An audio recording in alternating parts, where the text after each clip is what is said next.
और आम खबर दें आपको, बल्दियाती निज़ाम को सुप्रीम कोर्ट फैसले के मुताबिक बाइख्तियार बनाने का केस। जमात इस्लामी MQM पाकिस्तान की दरख्वास्तों की समाअत। एडिशनल सेक्रेटरी बल्दियात को तलब किया था, कहां हैं? अदालत की जानिब से इस्तफसार किया गया। अटॉर्नी जनरल दफ्तर को जवाब के लिए कहा था।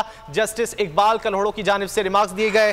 तफसीलात जान लेते हैं। वो न्यूज़ के नुमाइंदे शाहिद हुसैन। शाहिद, अदालती कार्रवाई के हवाले से अपडेट कीजिए।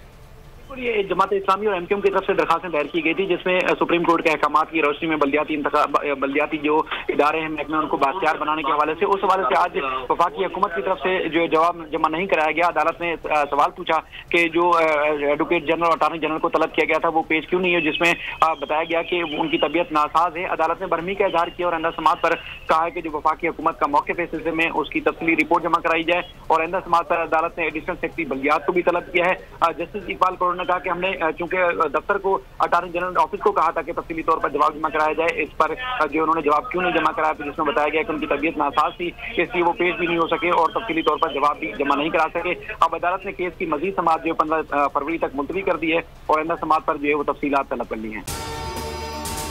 अगर आपको ये वीडियो पसंद आए तो लाइक पर क्लिक करें।